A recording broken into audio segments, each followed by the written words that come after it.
Hello mga mare, walang nagtatanong pero ay, wititit nga at talagang maulan nga for today's video. Ay kahit nga maulan pa yan ay sa loob nga ng payaman dyan ay wala pa ding pipigil nga dito sa tortulets na kumain. Ito nga ang bunso namin na si Tortali ay para bang nagpapabebe pa o ay gusto pa itinatawag pang ganyan. Kung minsan talaga ay pa-special talaga yung pinakamalit nga sa tortulets na si Tortali.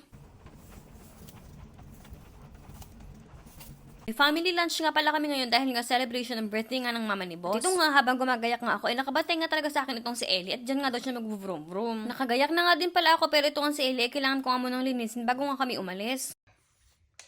Good boy. Clean natin to ha. Very good. Very, very good. Very good.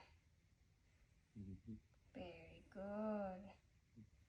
Alam niyo, wala talaga akong marereklamo dito kay Ellie tuwing lilinisan ko nga siya dahil nga napakabait naman niyang tunay. Kaya nga lang nga hindi nga pwedeng maisama nga ngayon si Ellie kaya naiwan nga muna siya sa aming bahay. Ito nga, din-rough up nga lang muna ako dito ni boss sa Walmart nga para nga bumili ng bulaklak para nga sa kanyang mama. At ito na nga din yung napili ko at arat mga mariko at magbayad na nga tayo. Pag-check ko nga sa CCTV sa loob nga ng bahay, ay ganyan lang ang ganap ni Ellie. Ay pagkabait-bait yung talagang bata. Ganyan ko na nga muna siya ng donut nga sa kanyang leg para nga hindi siya magkamot. At dahil alam naman natin na bagong opera nga yung isang mata niya. No, hindi naman nagkakamot si Ellie pero alam niyo yun, para nga sigurado tayo at kabitan na natin ng ganyan pagka wala tayo sa bahay. At ito nga, dito na nga kami sa restaurant nga namin pagkakainan. At ito nga pala yung paborito nga naming appetizer nga dito. Ay Diyos ko, kung umorder kami niyan ay isang katutak talaga. Pagkatapos ito nga bagong appetizer nga na in-order nga nila. Ay ngayon ko lang ito natikman at talagang nagustuhan ko nga din. Hindi ko lang alam kung anong tawag dyan. Tuwing makakain talaga kami sa restaurant nga to, ang palagi ko talagang in-order nga dito ay yung beef bulgogi nga nila. At paborito din talaga namin dito yung mga ganyang kinamar at bambam nga nila dito, lalo na nga yung potatoes nila dyan. Pagkatapos nga namin kumain, naisipan na nga namin dumaan dito nga sa Farm Fresh. Nakaugalian na din talaga ng pamilya nga namin dito, tuwing kakain nga kami sa Kyungsung ay dadaan nga kami dito para nga uminom. Ay maglalasingan ng milk tea, ganun. Pagkatapos itong donut ay para bang bet na bet ko nga ngayon. Kaya ito na nga at hindi na nga din kami nakatisa at umorder na nga din kami.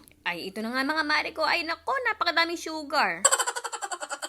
At ito nga pala mga mare ko, nakauwi na nga pala kami ng bahay at nandito nga ang aking sister-in-law at ang aking mother-in-law. Titipit nga talaga mga mare ko at ito nga talagang si Ellie ay lola's boy. Kaya talaga nandiyan ang kanyang lola ay hindi na inaalis sa tabi niya. Ay kita nyo nga ang bata ay pagka talaga sa lola ay talagang mabisyo yan at talagang nagpapabelly rub pa nga yan. Nag-aalala nga ang lola niya na baka daw nga madunggol nga ang kanyang mga mata kaya sabi nga ikabitan ko nga daw ng ganyan kahit ka daw nasa bahay. Kita nyo nga ang Ellie mga mare ko ay talagang sinusulat nga niya ang mga oras nga na nandiyan nga ang kanyang lola. Ay Ellie ko ay talagang spoiled na spoiled ka na dyan. Huy, makagawa na kaya ng batang dalawang paa. Ay, wititit nga mga mare ko. Teka, sandali!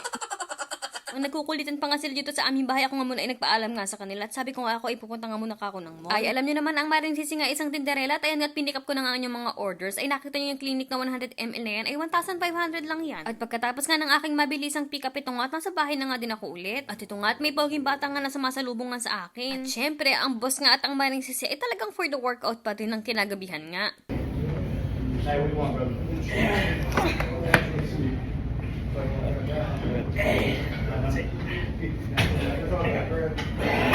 Perfect, easy day.